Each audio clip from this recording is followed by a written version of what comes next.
সোনা চাঁদ ভাইরা, আব্বা জানেরা, তরুণ যুবক নওজওয়ানেরা, আমার মা বোনেরা, আল্লাহ পাক আল্লাহ তাআলা পবিত্র কালামুল্লাহ শরীফের ভিতরে বান্দা বান্দীদেরকে ডাক দিয়ে বলে, বান্দারা শুনে নে, ওয়া নুনাজ্জিলু মিনাল কুরআনি মা হুয়া শিফাউ ওয়া রাহমাতুন লিল মুমিনিন। আমি আল্লাহ পাক আল্লাহ তাআলা পবিত্র কোরআনকে নাযিল করলাম মুমিনের মহা ঔষধ শিফা হিসাবে।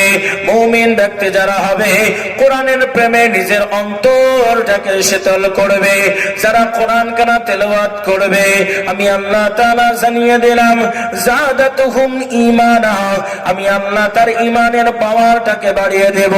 আমি আল্লাহ রাব্বুল আলামিন সব সময় তার ঈমানের ভোল্টেজটা হাই করে দেব। জোরে বলা যায় না সুবহানাল্লাহ। কলিজার টুকরা আমার ভাইরা, ওই বেঈমান আবু জেহেল আবু লাহাবের দলেরা দ্বিতীয় দিনেও যেন আল্লাহর নবীর কোরআনটা শোনার জন্য চলে যায়। বেঈমানদের দেখা দেখে দেখে আজকে সমস্ত মানুষ আল্লাহর নবীর কোরআন তেলাওয়াত করার শোনার জন্য গিয়েছে। হঠাৎ করে যেন আবার দেখা হয়ে গেল। বলে, নেতারে আজকে কেন তুমি কোরআন শোনার জন্য এসেছো? বলে, মুহাম্মদ যখন কোরআন কানা তেলাওয়াত করে, মুহাম্মদের কণ্ঠে কোরআনটা শোনার জন্য আমরা আর বিছানায় ঘুমাতে পারি না। আমাদের অন্তরখানা যেন ছটপট ছটপট করে, আমরা বিছানার মধ্যে ঘুমাতে পারলাম না। কোরআনের আক্রোশন যেন বারবার আমাদের দিকে ডাকে। 2 নম্বর দিন যখন অতিক্রম হয়ে যায়, তৃতীয় দিনের বেলাতে তারা আবার ওয়াদাবদ্ধ হলো, আজকে আমরা কোরআন শুনতে যাব না। আবু লাহাব মনে মনে ভাবতে শুরু করলো, আজকে আবু জেহেল কোরআন শুনতে যাবে না, আমি একা আজকে কোরআন শুনবো। উতবা মনে মনে ভাবতে শুরু করে, আজকে সাইবা যাবে না, আমি একা কোরআন কানা শ্রবণ করব। এমন করে বড় বড় মক্কার লিডাররা তারা চিন্তা ভাবনা করতে শুরু করলো, আজকে কেউ যাবে না। আবু জেহেল হলো আমাদের নেতা, আবু জেহেল যাবে না, কাজে আমরা আজকে চলে যাব। সারা রাত্রি নবীজির কোরআনটা তেলাওয়াত শুনবো। নবী আমার কত সুন্দর করে কোরআনটা পাঠ করে। আর রহমান আল্লামাল কোরআন, এত সুন্দর করে তিনি কোরআনটা তেলাওয়াত করে। তৃতীয় দিনের বেলাতে আবার একে অপরের সঙ্গে দেখা হয়ে গেল। জোরে বলা যায় না সুবহানাল্লাহ। যারা বলে নারায়ে তাকবীর। তৃতীয় দিনেও দেখা। বলে, তাই নাকি? বলে, হ্যাঁ। বলে, এটা করাই যাবে না, মুহাম্মদকে হত্যা করতে হবে। কলিজার টুকরা আমার ভাইয়েরা, এই কোরআনুল কারীমের মধ্যে জানিয়ে দিয়েছে, পৃথিবীর মানুষ তোরা শুনে রেখে দে, আমি আল্লাহর কোরআন জানিয়ে দিলাম, একদিন নয়, 2 দিন নয়, আজ থেকে 1450 বছর পূর্বে আল্লাহর কোরআন জানিয়ে দিয়েছে, ওয়া ইন কুনতুম ফি রাইবিম মিম্মা নাযালনা।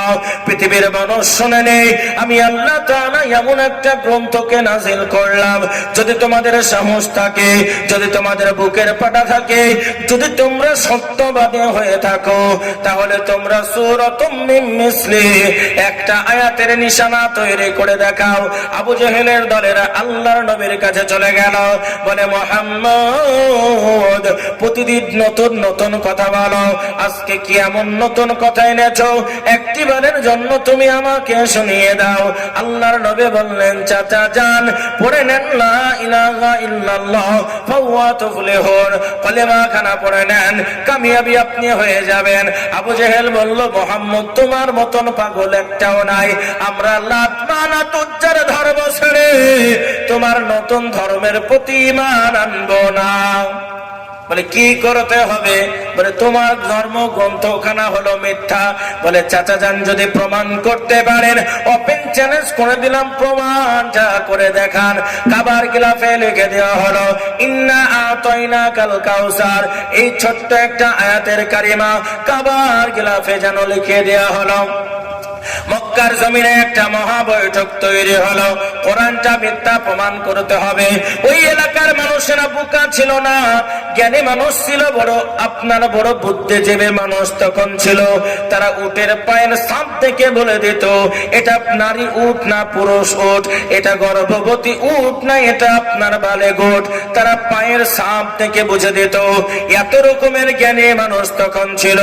রাত আসে রাত যায়, দিন আসে দিন যায়, তারা গবেষণা করতে লাগলো কেমন করে আয়াতটা মিথ্যা প্রমাণ করে দেওয়া হয়। আমার আব্বা জানে না, পৃথিবীর জমিনে আমার আল্লাহ তাআলা ডেকে বলে মুহাম্মদ শুনে নাও, আমি আল্লাহ তোমাকে বানাবো হিরো, পৃথিবীর বুকে তোমাকে কেউ করতে পারবে না জিরো।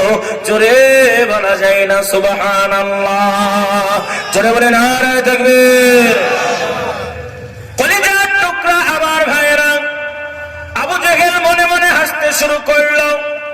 সব থেকে বড় বড় আপনার শায়র, সব থেকে বড় বড় কবি, সব থেকে বড় বড় ইতিহাসবিদ যতগুলো আছে সকলের কাছে একটা চিঠি পাঠিয়ে দেওয়া হলো। বলে কোরআনের ভুল যে ধরতে পারবে তাকে টাকা পয়সা দেওয়া হবে, মক্কার বুকে সব থেকে তাকে উচ্চ সম্মানে সম্মানিত করা হবে। এইরকম যখন ঢেড়া পিটিয়ে দেওয়া হলো, লোকজন আসতে শুরু করে কোরআনের বিপক্ষে একটা আয়াত তৈরি করার জন্য। কলিজার টুকরা ভাইরা